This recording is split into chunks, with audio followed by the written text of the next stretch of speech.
दुख एक ऐसा अनुभव है जो हम सभी ने कभी न कभी महसूस किया है। यह एक भावना है जो हमें असहनीय या अप्रिय स्थितियों में महसूस होती है। यह हमारे मन और शरीर के संबंध में हो सकता है, जैसे कि दुखाई, चोट या रोग, या फिर यह मानसिक और भावनात्मक हो सकता है, जैसे कि अपनों के नुकसान, असफलता या अलगाव। दुख का अनुभव हमें जीवन की वास्तविकता के साथ परिचित कराता है। यह हमें उन अहम और महत्वपूर्ण प्रश्नों पर विचार करने के लिए मजबूर करता है जो हमारे जीवन का महत्व है। यह हमें अपने आत्मा के और को समझने के लिए प्रेरित करता है और हमें अपने अनुभवों से सीखने और बढ़ने का अवसर देता है। एक दुखद अनुभव को साझा करना आवश्यक नहीं है, लेकिन यह साझा करने से हमारी भावनाओं को सामंजस्यपूर्णता मिलती है और हमें एक दूसरे का साथ और समर्थन मिलता है। दुख का अनुभव हर किसी के जीवन का हिस्सा है, लेकिन हम इससे सीखते हैं, मजबूत होते हैं और अपने अन्यायों के खिलाफ लड़ते हैं। दुख एक ऐसी चीज है जो हम सभी के जीवन में कभी ना कभी आती है।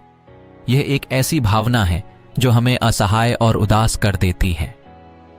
दुख के अनुभव हर व्यक्ति के जीवन में अलग अलग होते हैं, परंतु उनका असर सभी के दिलों पर समान होता है। एक बार एक छोटे से गांव में एक बूढ़े आदमी रहता था। उसका नाम रामचंद था।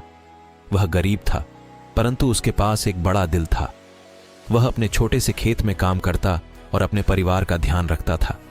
एक दिन रामचंद का प्यारा पोता रामू अपनी छोटी को फोड़कर बेहद गंभीर रूप से बीमार पड़ गया। रामचंद को देखकर रामू के आंसू नहीं रुक रहे थे। उसने अपने छोटे से जमीन बेच दी, अपनी ठोकर बेच दी, फिर भी रामू का इलाज नहीं हुआ। अंत में वह अपने पोते को खो दिया।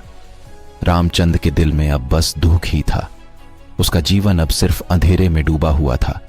उसकी आंखों में झोंक आ गया था और वह अपने पोते की याद में रोया करता था। एक दिन एक साधु उसके घर आया।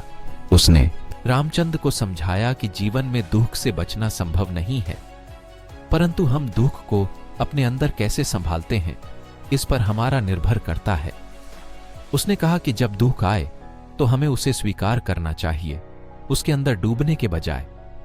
उसने रामचंद को ध्यान के महत्व के बारे में बताया और कहा कि वह अपने अंदर की शांति को पहचाने। रामचंद ने साधु के शब्दों को गहराई से सुना। उसने अपने दुहक को स्वीकार किया और उसे अपने अंदर में दबा दिया। उसने ध्यान की प्रार्थना की और अपने दिल को शांत किया। धीरे धीरे रामचंद के दुहक की बारिश रुक गई। उसने अपने जीवन को फिर से स्थिरता और समृद्धि की ओर ले जाया।